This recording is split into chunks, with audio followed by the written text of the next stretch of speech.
नमस्कार दोस्तों, प्रस्तुत है महादेवी वर्मा की लिखी कहानी अलोपी। अंधे अलोपी के घटना शून्य जीवन में उपयोगिता का भी एक भी परमाणु है या नहीं, उसकी खोज कोई तत्व वैज्ञानिक ही कर सकेगा। मुझे तो उसकी कथा आंसू भरी दृष्टि की छाया में कांपते हुए दुख गीत की एक कड़ी सी लगती रही। मैंने उसे कब देखा, यह कहानी भी उसी के समान अपनी विचित्रता में करुण है। बैसाख नए गायक के समान अपनी अग्नि वीणा पर एक से एक लंबा आलाप लेकर संसार को विस्मित कर देना चाहता था। मेरा छोटा घर गर्मी की दृष्टि से कुम्हार का देहाती आवा बन रहा था और हवा से खुलते बंद होते खिड़की दरवाजों के कोलाहल के कारण आधुनिक कारखानों की भ्रांति उत्पन्न करता था। मैं इस मुखर ज्वाला के उपयुक्त ही काम कर रही थी, अर्थात उत्तर पुस्तकों में अंधाधुंध भरे ज्ञान अज्ञान की राशि को विवेक में तपा तपा कर ज्ञान कणों का मूल्य निश्चित कर रही थी। हम लोग भी कैसे विचित्र हैं, जब बर्फ, खस की टट्टी, बिजली के पंखे आदि अनेक कृत्रिम उपचारों से भी हम अपनी बुद्धि का पिघलना नहीं रोक सकते, तब दूसरों के ज्ञान की परीक्षा लेने बैठते हैं। यदि मस्तिष्क ठीक स्थिति में हो तो कदाचित हम न्याय के लिए ऐसे अनायारन हो ही सकेंगे।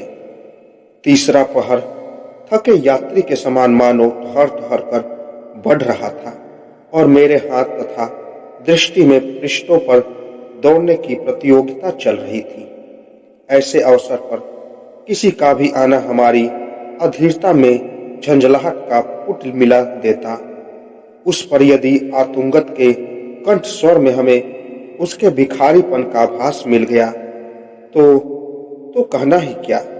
नौकर चाकर सब अपनी अपनी कोठरियों के स्वाभाविक अंधकार को और भी सघन करने के स्वेच्छा से उलट होने का सुख भोग रहे थे।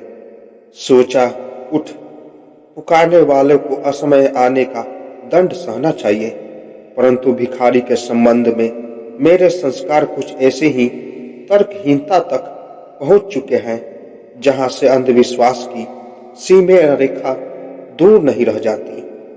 बचपन से बड़े होने तक मां न जाने कितनी व्याख्या उपाख्याओं के साथ इस व्यवहार सूत्र को समझाती रही कि हमारी शिष्टता की परीक्षा तब हो सकती है जब कोई बड़ा अतिथि हमें अपनी कृपा का दान देने घर में आता है, वरन उस समय होती है जब कोई भूखा भटका भिखारी द्वार पर खड़ा होकर हमारी दया के कण के लिए हाथ फैला देता है। माँ के जीवन काल में ऐसे अनेक अवसर आए होंगे जब मुझे सीखा हुआ पाठ स्मरण नहीं रहा, पर जब वे अप्रसन्न होने की सीमा के पार पहुंच चुकी है, तब से मुझे भूला हुआ भी सारी सूक्ष्म व्याख्याओं के साथ याद आने लगा। भिखारी की आवश्यकता से अधिक मुझे अपनी शिष्टता की परीक्षा का ध्यान था। निरुपाय उठाना पड़ा। कई बार पुकारने के उपरांत पुकारने वाली मूर्ति पत्तों में दरिद्र नीम की ही से छाया याचना करने चल पड़ी थी। ए ओ आदि अपरिचित बोधक संज्ञा में अपना आमंत्रण पहचान कर जब वे लौटी, तब उनके प्रति पग पर मेरा कौतूहल पैर बढ़ने लगा। चर्म के आवरण में से अपना विद्रोह प्रकट करने वाले अस्थि पंजर के लिए फटे लंबे कुर्ते को दोहरा कारगर बनाए 11-12 वर्ष का बालक लाठी को एक ओर से थामे आगे आगे आ रहा था और ऊंची धोती और मैली बंडी में अपने कंकाल को यथासंभव मुक्ति दिए एक अंधा लाठी के दूसरे छोर के सहारे टटोल टटोल कर बढ़ते हुए पैरों से उसका अनुसरण कर रहा था। खेत में लकड़ी पर औंघाई हुई मटकी जैसे सिर को हिलाते हुए प्रौढ़ बालक ने वृद्ध युवक को आगे कर न जाने क्या बताया, पर जब उसने ऊपर मुख उठाया, नमस्कार किया, तब ऐसा जान पड़ा मानो नमस्कार का लक्ष्य खजूर का पेड़ है। जीवन में पहली बार मेरा मन प्रश्न के उपयुक्त शब्दों की खोज में भटक कर उस नेत्रहीन के सामने मूक सा रह गया था। धूल के रंग के कपड़े और धूल भरे पैर तो थे ही, उस पर छोटे छोटे बालों, चपटे से माथे, शिथिल पलकों की विरल बरूनियों, बिखरी सी भौवें, सूखे पतले होठों और कुछ ऊपर उठी हुई हड्डी पर राह की गर्द की एक परत इस तरह जम गई थी कि वह आधे सूखे क्ले मॉडल के अतिरिक्त और कुछ नहीं लगता था। दृष्टि के आलोकन से शून्य छोटी छोटी आंखें कच्चे कांच की मैली गोलियों के समान चमकहीन थी, जिसे उस शरीर की निर्जीव मूर्तिमता की भांति और भी गहरी हो जाती थी। कदाचित इसी कारण उसके कंठ स्वर्ण ने मुझे अज्ञात भाव से चौंका दिया। इस वर्ण का जीवन खुली पुस्तक जैसा रहता है, अतः महान ही नहीं, तुच्छतम आवश्यकता के अवसर पर भी उसकी कथा यदि से अंत तक सुना देना सहज हो जाता है। इसके विपरीत हमारा जटिल से जटिलतम होता हुआ, अंतर्गत और कृत्रिम बनता हुआ जीवन ऐसी स्थिति उत्पन्न किए बिना नहीं रहता, जिसमें बाहर के बगलेपन को भीतर की सड़ी गली मछलियों से सफेदी मिलने लगती है। इसी से हमारी तारामहीन कथा आध्यात्मिक कथनीय बन जाती है और सुख दुख की सरल मार्मिकता निर्जीव होने लगती है। हम सहज भाव से अपनी उलझी कहानी नहीं कह सकते, अतः जब कहने बैठते तब कल्पना का एक एक तार सत्य की अनेक झंकारों की भ्रांति उत्पन्न कर उसे और अधिक उलझाने लगता है। अंधे आलोपी की कथा में न मनोवैज्ञानिक गुत्थियां हाथ लगी और न समस्याओं की भूल भलैया प्राप्त हुई। हाँ, उसकी दैन्य भरी वाचलता से पता चला कि तक्षु के अभाव की मूर्ति उसकी रचना ने कर ली है, और इस प्रकार पंच ज्ञानेन्द्रिय में चाहे ज्ञान की उचित विभाजन न हो सका, पर उसके परिणाम का संतुलन नहीं बिगड़ा। उसका पिता काछी कुलावंत अंश रहा, पर बहुत दिनों तक अपने भावी वंशधर की परीक्षा करने के उपरांत उसे याचक के रूप में अलोपी देवी के द्वार पर उपस्थित होना पड़ा। अलोपी देवी कदाचित उस उदार सूम के समान थी जो अपने दानी होने की ख्याति के लिए दान करता है, याचक की आवश्यकता की मूर्ति के लिए नहीं। उनके मंदिर में एक से एक अखंडित मूर्ति पड़ी थी, न निकल सकी। एक पुत्र दिया, वह भी नेत्रहीन। माँ बाप ने उसके दान को उन्हीं के चरणों पर फेंक आने की कृतज्ञता तो नहीं दिखाई, पर उनकी कृपणता की घोषणा कर अन्य याचकों को सावधान करने के लिए उसका नाम रख दिया अलोपी दीन। वही अलोपी दीन अब 23 वर्ष का हो चुका है, और काछी पिता अंधे पुत्र को प्रीत ऋण का ब्याज मात्र चुकाकर मूल को अपनी सेवा से चुकाने के लिए पितरों के दरबार में चला गया है। माँ तारकारिया लेकर फेरी लगाती है, पर पुत्र को अच्छा नहीं लगता कि जवान आदमी बैठा रहे और बुढ़िया मर मर कर कमावे। इसी से साग तरकारियों के तत्ववेता ताऊ से यहाँ की चर्चा सुन वह काम की खोज में निकल पड़ा। ऐसा आश्चर्य मेरा कभी कटाक्ष नहीं हुआ। जीवन से अनजान किशोर की संख्या कम नहीं जो सुख के साधनों के लिए उस माँ से झगड़ते हैं जिसकी उंगलियों पर और सिलाई करते करते चलने हो चुके हैं। कल वधुओं के समान आंसू पीने वाले युवकों का अभाव नहीं, जिसका पौरुष न दरिद्र पिता का सब कुछ छीन लेने में कुंठित होता है और न भिक्षावृत्ति से मूर्छित। अपनी पराजय को विजय मानने वाले ऐसे पुरुषों से भी समाज शून्य नहीं जो छोटे बच्चों को छोड़कर दिन दिन भर परिश्रम करने वाली पत्नियों के उपार्जित पैसों से सिनेमा घरों की शोभा बढ़ाते हैं। साधारणतः आज के पुरुष का पुरुषार्थ विलाप है। जितने प्रकार से, जितनी भाव भंगियों के साथ, जितने स्वरों में वह अपने निराश जीवन का मर्सिक गा सके, अपनी असमर्थता का स्पा कर सके, उतना ही वह स्तुत्य है और उतना ही अधिक पुरुष नाम के अउपयुक्त है। अंधी आंखों को आकाश की ओर उठाकर अपने पुरुषार्थ की दुहाई देने वाले आलोपी को ऐसी परंपरा के न्यायालय में प्राणदंड के अतिरिक्त और कुछ नहीं मिल सकता था। कुछ प्रकृतिस्थ होकर मैंने प्रश्न किया, तुम यह कौन सा काम कर सकते हो? आलोपी पहले से ही सब सोच समझ कर आया था। वह देहात के खेतों से सस्ती और अच्छी तरकारियां लाएगा, मेरे लिए और छात्रावास की विद्यार्थियों के लिए। अपने जीवन व्यापी अंधेरेपन में वह ऐसा व्यवसाय से उलझा हुआ कर्तव्य किस प्रकार संभाल सकेगा? यह पूछने का अवकाश न देकर आलोपी ने अपने फुफेरे भाई रघु की ओर संकेत कर बताया कि उन दोनों के सम्मिलित पुरुषार्थ से कठिनतम कार्य भी संभव होते रहते हैं।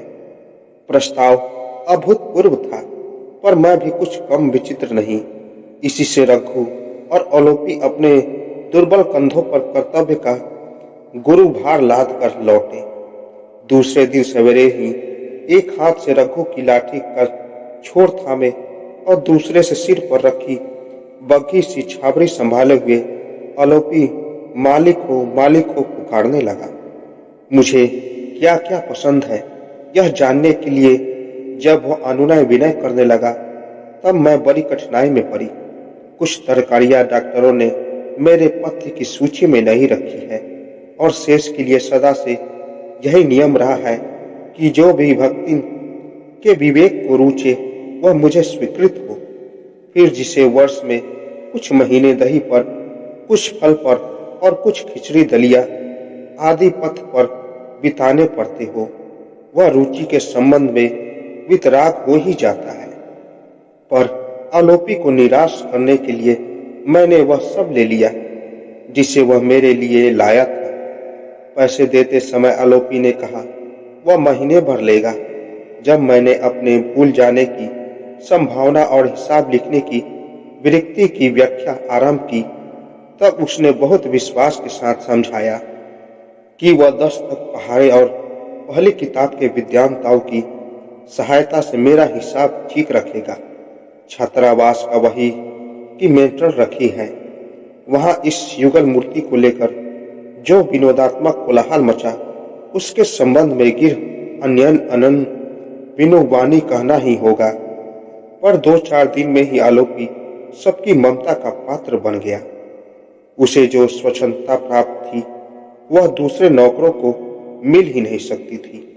मैं इसके लिए आंगन के एक कोने पर पैर फैलाकर बैठता और तौल कर लाई हुई तरकारी फिर वहां के बड़े तराजू पर तौलने लगता। उसका स्पर्श ज्ञान इतना बढ़ गया था कि लौकी, कट्टू, कटहल आदि को हाथ में लेते ही वह उनका तौल बता देता था। तुलाते तुलाते वह साग तरकारियों के प्रकार और खेतों के संबंध में महाराजिन बारी आदि को न जाने कितनी ज्ञातत्व बताता चलता था। प्रायः छोटी बालिकाएं उसे घेर कर चिड़ियों की तरह झांकती ही रहती थी। उसके लिए वह अमरूद, बेर आदि भी लाने लगा, जिसके दाम के संबंध में कुछ निश्चित रूप से कहा नहीं जा सकता। एक दिन जब कॉलेज के फल वाले ने शिकायत की कि अंधा फल लाकर बच्चों को बांटता है जिससे उसके व्यापार को हानि पहुंचती है, तब मैंने आलोपी से पूछा। उसने दांत से जीभ की नोक दबाकर सिर हिलाते हुए जो उत्तर दिया उसका भावार्थ था कि दाम उसे मिल जाता है, फिर वह स्कूल के समय तो आता नहीं, अतः फल वाले ही उससे क्या हानि हो सकती है। बालिकाएं न आलोपी को झूठा ठहरा सकती थी न मेरे सामने झूठ बोल सकती थी, अतः वे मौन रही। मेरे अनुचित उचित संबंधी व्याख्यान के उत्तर में आलोपी ने मैली पिछौरी के छोर से धुंधली आंखें पोंछते पोंछते बताया कि उसकी 1-8-9 वर्ष की चचेरी बहन मर चुकी है। इन बालिकाओं के स्वर में उसे बहन की भ्रांति होने लगती है। उसी से अपनी दरिद्रता के अनुरूप 2-4 अमरूद, बेर, जामुन आदि ले आता है। उसके देहात में तो ऐसी चीजों का कोई दाम नहीं लेता। फिर वह कैसे जानता कि शहर में इसे देना बुरा माना जाता है। दाम देकर खरीदता तो लेना किसी तरह उचित भी हो सकता था, पर वे फल उसे तरकारियों के साथ घलुए में मिल जाते हैं। इनसे पैसे बनाने की बात सोचकर उसका मन जाने कैसा कैसा होने लगता है। उन्मुख आलोपी के मुख का भाव देखकर मैं अपने डपोर संखी न्याय का महत्व समझ गई और तब मेरा मन अपने ऊपर की ही खींच उठा।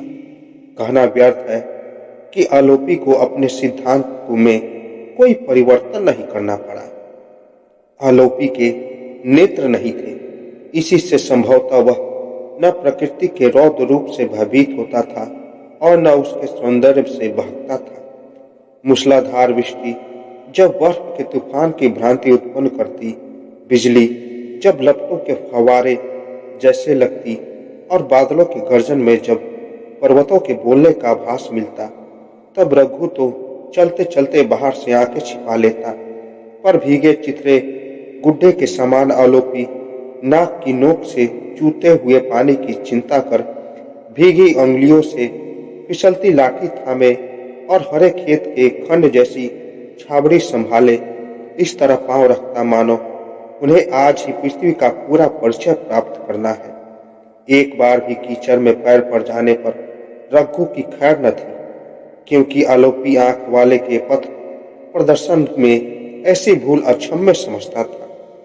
जब शीत बर्फीले तारों का व्यू सा रच देती और पक्षाघात की सांस जैसी हवा बहती, तब रघु पतले कुर्ते में मिर्गी के रोगी के समान हिलता और दांत बजाता चलता। पर आलोपी सारी शक्ति से ठुठरे होठों के कपाट बंद किए और सर्दी के नीले नाखून और एड़ी अंगुलियों वाले पैरों को तोल तोल कर रखता हुआ आता। ग्रीष्म में जब धूल ऐसी जान पड़ती मानो कोई पृथ्वी को पीस पीस कर उड़ाए दे रहा है और लू जलते हुए व्यक्ति की तरह चित्कार करती हुई उस कोने से उस कोने में दौड़ती फिरती, तब हाथ से आंखों पर ओट किए हुए रघु के जल्दी जल्दी उठते हुए पैर मुझे भार में नाचते हुए दोनों का स्मरण दिलाते थे। पर आलोपी पल के मूंद कर आंखों के अंधकार को भीतर ही बंदी बनाता हुआ अपने हर पग को इतनी धीरता से जलती धरती पर रखता मानो उसके हृदय का ताप नापता हो। वसंत हो या होली, दशहरा हो या दिवाली, आलोपी के नियम में कोई व्यक्ति क्रम कमी कभी नहीं देखा गया। एक बार की बात है, जब अपनी लंबी आक्रमणता पर लज्जित हमारे हिंदू मुस्लिम भाई वीरता की प्रतियोगिता में सक्रिय भाग ले रहे थे, तब आलोपी पहले से दुगनी बड़ी डलिये में न जाने क्या क्या भरे और एक बड़ी गठरी रघु के पीठ पर भी लादे सुनसान रास्ते से आ पहुंचा। उसके दुस्साहस ने मुझे विस्मित करके क्रोधित कर दिया। तुम हृदय के भी अंधे हो, ऐसी अंधेरी गलियों में प्राण देकर कुछ स्वर्ग नहीं पहुंच जाओगे। आदि आदि स्वागत वचनों के उत्तर में आलोपी बैगन लौकी टटोलने लगा। मेरे आंगन में तरकारियों का टीला निर्माण कर वह वैसे ही मूक भाव से छात्रावास की ओर चल दिया। वहां से लौटकर जब वह सूखी आंखें पोंछता और टिटकता सा सामने आकर हुआ, तब मेरा क्रोध बरस कर मिट चुका था और मैं मन में ममता की सजलता व्याप्त थी। मेरे कंठ में आश्वासन का स्वर पहचान कर उसने रुक रुक कर बताया कि वह 2 दिन के लिए तरकारियां ले आया है। मैं ट्रेन से उसे ज्ञात हो गया था कि उनके भंडार के घर के अचार समाप्त हो चुके हैं और बड़ियों में फफूंदी लग गई है। केवल दाल से तो आलोपी जैसे व्यक्ति ही रोटी खा सकते हैं, अतः वह देहात से यह सब खरीद कर बचता बचाता हुआ यहाँ आ पहुंचा। उस बिना आंखों वाले आदमी को कौन सताएगा, पर जब मेरी आज्ञा नहीं तब वह घर से बाहर पैर नहीं रख सकता। अब 2 दिन के लिए चिंता नहीं है, फिर तब तक यह झगड़ा समाप्त हो जाएगा। आलोपी के ऐसे समय भी रोक रखना संभव नहीं हो सका, क्योंकि बूढ़ी माँ की रक्षा का भार उस पर था। मैं बरामदे में हूं या नहीं यह आलोपी देख न सकता था, पर ऐसा कभी नहीं हुआ कि उसने आते जाते उस दिशा में नमस्कार न कर लिया हो। अनेकों बार मैंने खाली डलिये के साथ नींद के नीचे बैठे आलोपी को भक्ति से बहुत मनोज्ञपूर्ण बातें करते देखा था। वार्तालाप का विषय भी कुछ महत्वपूर्ण नहीं रहता था। मुझे करेला अच्छा लगता है या कटहल, कचनार की कली पसंद है या सहजन की कली, मेथी का साग रुचिकर होता है या पालक का, मीठा नींबू लाभदायक है या संतरा, आदि प्रश्नों पर गंभीरता से वाद विवाद चलता। एक बार की घटना अपनी क्षुद्रता में भी मेरे लिए बहुत गुरु है। मैं जोर से पीड़ित थी। कई दिनों तक बरामदे को नमस्कार कर आलोपी ने रघु से कहा, जान पड़ता है इस बार गुरुजी बहुत गुस्सा हो गई है। पहले ही की तरह कुछ पूछती ही नहीं, पर जब उसे ज्ञात हुआ कि मैं बीमारी के कारण बाहर नहीं आ रही, तब वह बहुत अस्थिर हो उठा। दूसरे दिन संदेश मिला कि आलोपी मुझे देखने की आज्ञा चाहता है। उतने कष्ट के समय भी मुझे हंसी आए बिना न रह सकी। अंधा आलोपी असंख्य बार आज्ञा पाकर भी मुझे देखने में असमर्थ कैसे हो सकता है। पर आलोपी भीतर आया और नमस्कार कर टटोलता टटोलता दहली के पास बैठ गया। फिर अपनी धुंधली शून्य आंखों की आर्द्रता बाह से पोंछकर पिछौरी के छोर में लगी गांठ खोलते हुए उसने अपराधी की मुद्रा से बताया कि वह स्वयं जाकर आलोपी देवी की विभूति लाया है। कुछ चुटकी जीभ पर रख ली जाए और एक माथे पर लगा ली जाए तो सब रोग दोष दूर हो जाएगा। कहने की इच्छा हुई, जब देवी तुम्हारी ही पूरा न कर सकी तब मेरा क्या करेगी।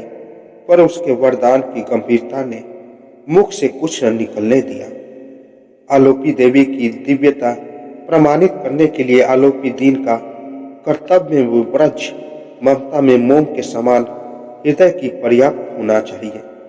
उसके निकट जिसका परिचय स्वर समूह के अतिरिक्त और कुछ नहीं हो सकता, उस व्यक्ति के प्रति इतनी सहानुभूति भूलने की वस्तु नहीं। आलोपी को हमारे यहाँ आए तीसरा वर्ष चल रहा था। उसका कुछ भरा हुआ कंकाल कुर्ते से सज गया। फिर पर जब जब सफा सुशोभित होने लगा और ऊंची धोती कुछ नीचे सरक आई, साधारणतः महीने में 70 रुपए से अधिक की साख तरकरियां आती थी। दाम चुकाकर और रघु को कुछ देकर भी आलोपी के पास इतना बचा रहता कि जिससे वह अपनी मां के साथ सुख से रह सके। और एक दिन तो रघु ने हंसते हंसते बताया कि दादा का रुपया उसकी माई गार कर रखने लगी है। आलोपी के अंधेरे जीवन का उपसंहार भी कम अंधकारमय न हो, उसका समुचित प्रबंध विधाता कर चुका था। एक दिन मेरे निकट बैठकर अपने आप से संसार चर्चा करती हुई भक्तिनी ने सुनाया, आलोपी अपना घर बसा रहा है। मैं इतनी विस्मत हुई कि भक्तिन की कथाओं के प्रति सदा की अपेक्षा भूलकर क्या कह उठी। और तब भक्ति ने उसी प्रसन्न मुद्रा से मेरी ओर देखा जिससे भीष्म ने रथ का पहिया ले लेकर दौड़ने वाले कृष्ण को देखा होगा। पता चला उसके कथन का प्रत्येक अक्षर बिना मिलावट का सत्य है। एक कांचीन जो 2 पतियों को मुक्ति दे आई है, अंधे के लिए स्वर की रचना कर सकती है। पर आलोपी की मां अपने वरदान में मिले पुत्र को अब फिर दान में देना स्वीकार नहीं करती। गर्मियों की छुट्टी के बाद लौटकर सुना कि आलोपी की मां अलग रहने लगी और नई पत्नी ने आकर घर संभाल लिया। फिर एक बार उसने देखने का अवसर भी मिला। मंझोले कद की सुगठित शरीर वाली प्रौढ़ थी। देखने में साधारण सी लगी, पर उसके कंठ में ऐसा लोच और स्वर में ऐसा आत्मीयता भरा निमंत्रण था जो किसी को भी आकर्षित किए बिना नहीं रह सकता। और कुछ विशेष चमकदार आंखों में चालाकी के साथ साथ ऐसी कठोरता झलक जाती थी जो उस पर विश्वास करना असंभव नहीं तो कठिन अवश्य कर देती थी। आलोपी उसे कंठ स्वर से ही जानता था, इसी से कदाचित वह विश्वास कर सका। रघु घर का भेदिया था। इसी से सब जान गए कि उसकी नई भौजी को रुपए की चर्चा के अतिरिक्त और कोई चर्चा नहीं सुहाती। कभी वह जानना चाहती है कि आलोपी ने गाढ़े दिन के लिए कुछ बचा रखा है या नहीं। कभी पूछती है कि उसके पछेले और झुमके किस कोने में गाड़ कर रख दिए गए हैं। आलोपी इस ढहते हुए स्वर्ग में 6 महीने रह सका। फिर सुना कि उसकी चतुर पत्नी सब कुछ लेकर उसे माया पास से सदा के लिए मुक्ति दे गई है। वह बेचारा तो कई दिन तक विश्वास ही न कर सका। खुदे गड्ढे को टटोल टटोल कर देखता और फिर द्वार पर बैठकर उसकी प्रतीक्षा करने लगता। जब परोपकारी पड़ोसियों ने उसके विश्वास की शिला को युक्तियों की एक से एक मर्म भेदी सुरंगों से उड़ा दिया, तब वह बीमार पड़ गया। पर निरंतर कर्मयोग में दीक्षित पुलिस को यह शुभ समाचार देने की चर्चा चलते ही वह प्रशांत निराशा भरी दृढ़ता से कहने लगा, अपनी स्त्री की हुलिया लिखवाकर पकड़ मंगाना नीच का काम है। आलोपी कुछ अच्छा होने लगा, पर आने लगा, पर उसमें पहले जैसा जीवन नहीं रह गया था। पैर घसीट घसीट कर चलता, हाथ से लाठी छूट छूट पड़ती। एक बार मेरे बरामदे की दिशा में नमस्कार करते समय छाबड़ी नीचे आ रही थी। आलोपी के सब साहस, संपूर्ण उत्साह और समस्त आत्मविश्वास को संसार का एक विश्वासघात निगल गया है। यह सत्य होने पर भी कल्पना जैसा जान पड़ता है।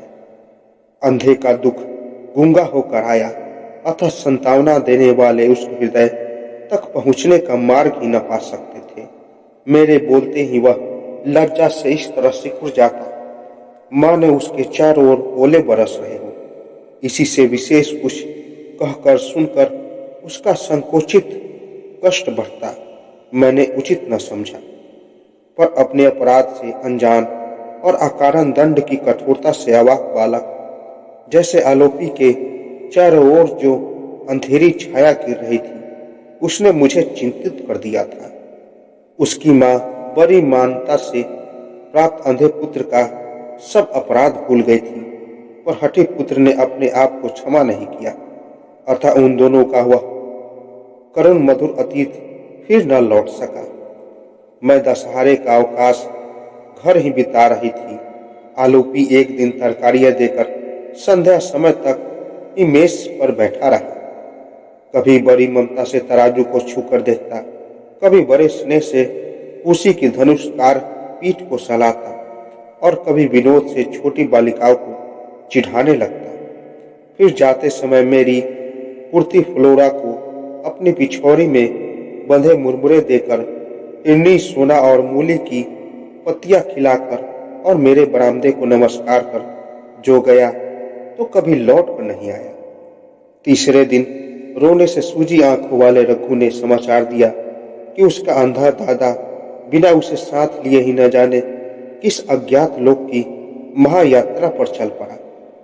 ऐसे ही अचानक तो वह यहाँ भी आ पहुंचा था। इसी से विश्वास होता है कि वह बिना भटके ही अपने गंतव्य तक पहुंच जाएगा। बालक रघु के लिए दूसरे काम का प्रबंध कर मैंने आलोपी के शेष स्मारक पर स्मृति की यवनिका डाल दी, पर आज भी दहली की ओर देखते ही मेरी दृष्टि मानो एक छाया मूर्ति में पुंजीभूत होने लगती है। फिर धीरे धीरे उस छाया का मुख स्पष्ट हो चलता है। उसमें मुझे कांच की गोलियों जैसी निष्प्रभ आंखें भी दिखाई पड़ती है और पिचके गालों पर सूखे आंसुओं की रेखा का आभास भी मिलने लगता है। तब मैं आंखें मल मल कर सोचती हूँ, नियति के व्यंग से जीवन और संसार के छल से मृत्यु पाने वाला आलोपी क्या मेरी ममता के लिए प्रेत होकर मंडराता रहेगा। तो दोस्तों, आशा करता हूँ ये वीडियो आपको पसंद आई होगी। तो मिलते हैं एक और नई कहानी के साथ। तब तक के लिए नमस्कार।